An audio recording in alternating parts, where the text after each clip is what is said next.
namni YouTube qabdan hundu akkasitti doolaara argachuu ilaallachuu dandeessu. Akkasuma immoo kallattii inni ittiin isinii lakkaa'uu danda'u jechuudha. Seera qabeessaan viidiyoo maxxansuu qabdu. Like, share, subscribe gochuu hin dagatinaa. Haga dhumaa daawwadhaa isiniin jedha. Fakkeenyaaf viidiyoo maxxansuu fi kunoo mallattoo ni jira jechuudha. Mallattoon ida'uu kunoo bakka kana as dhooftanii yeroo jettanii viidiyoo bilbila keessaa qabdan hunda isinii fida jechuudha.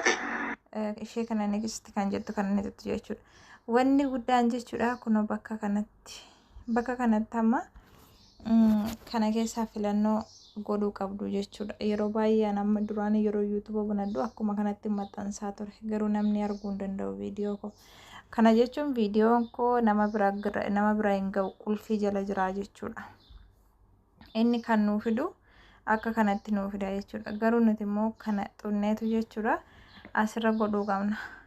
Yoo kanarra keenye publish kan jedhurra yoo keenye nama hunda bira ga'uu danda'a. Namni hundi arguu danda'a jechuudha. Isinii galee yoo ishee kanarra keenye garuu namni arguu hin danda'u. Profaayilii jala jira, qulfii jala jira jechuudha. Isinii galee haala kanaanii filannoo keessan kanaa fi kanarratti jijjiirtaniitu isa jalqaba irratti jijjiirtu. Inni yeroo baay'ee kan namaa fidu haala kanaan yeroo viidiyoo gadhiisuuf jettan. Amma kan koo yeroon as dhufe kanarra jira.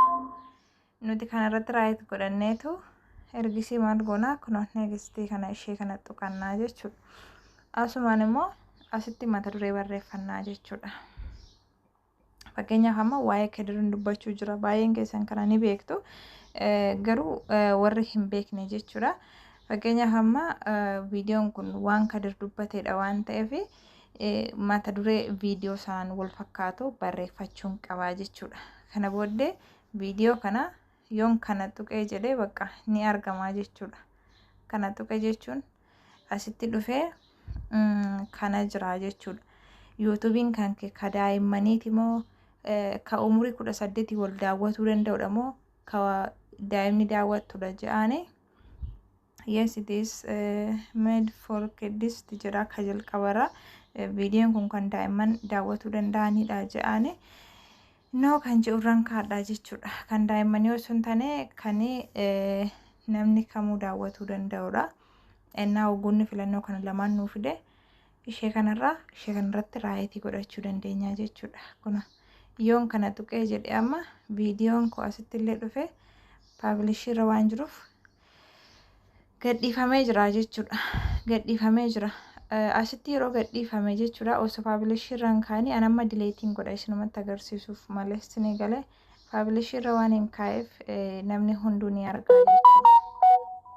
Asii YouTube studio irratti deebi'ee asiin dhufee wanti irra suuraa irra kaa'achuun qabaa jechuudha. Suuraa qopheeffadhee yeroon YouTube studio irra dhufee kunoo asitti ofii isaanii mallattoo qalamaa kana niin tuqaa jechuudha. Viidiyoon daawunloodiis ta'aa jiraatu tu daawunloodii hin ta'in achi keessa karaa YouTube gaafa isin viidiyoo gadhiistanii yoo paablishii irrallee jiraate yoo paablishii irrallee jiraachuu baate bakka irra profaayilii kaa'achuu dandeessan isinii fidaa jechuudha.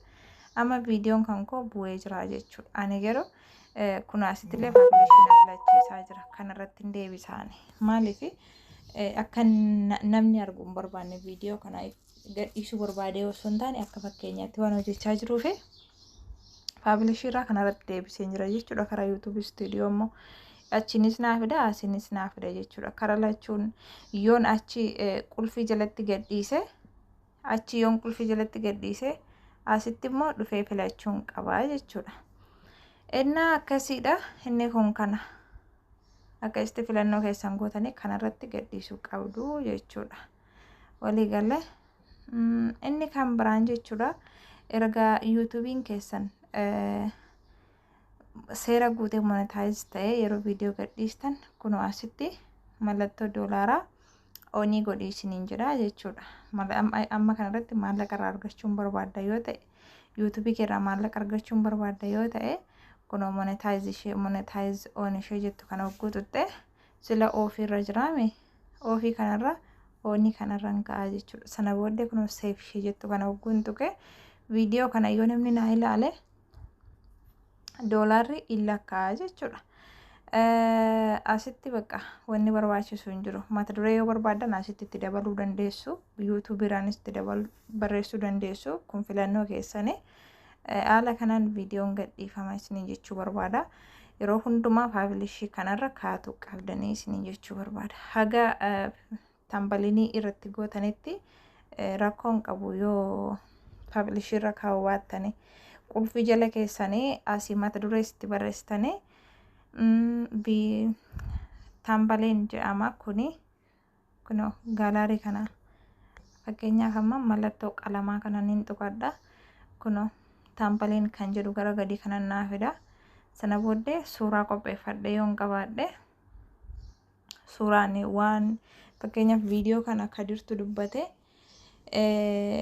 suuraa Kadir fayyadamee waan imichi itti wal fakkaachuu danda'u suuraa fayyadamee tanii asirratti gadhiisaa jechuudha. Sinii gale haala kanaan amma mallattoon doolaaraa deebi'ee cufamaa jira. Maaliif seefiin goone anatu asitti garuu yoon seef godhe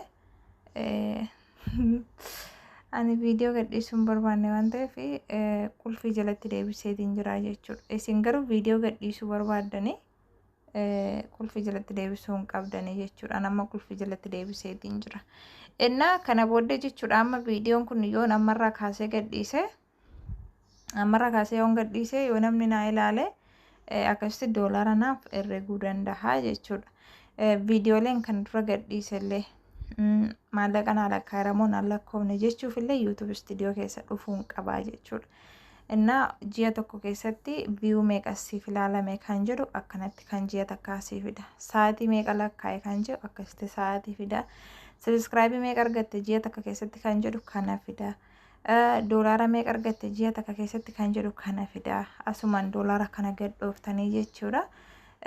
Kan torbee takka yoo ilaaluu barbaadan torba deeyi kan jedhu 28 deeyi kan jedhu kan ji'a takka 90 deeyi kan jedhu kan ji'a sadii bakka takkatti ilaaluu yoo barbaadan guyyaa 65 deeyi kan jedhu kan waggaa takka bakka itti ilaaluu yoo barbaadan Juulaay kan jedhu kan ji'a Juulaay keessa hojjettan kun waan hundaayyuu jechuudha kan bara 2025 liif taayimiin kun immoo erguma gaafa YouTube jalqabdaniiti wanni isin YouTube kanarraa maal doolaaris YouTube kanarraa lakkoofsiftan meeqa akka ta'e isinii fidaa jechuudha. Viidiyoo keessan tokko irratti meeqa akka isiniif waraabe akkasitti haala kanaan viidiyoo keessanirra doolaara ilaalachuu dandeessu jechuudha.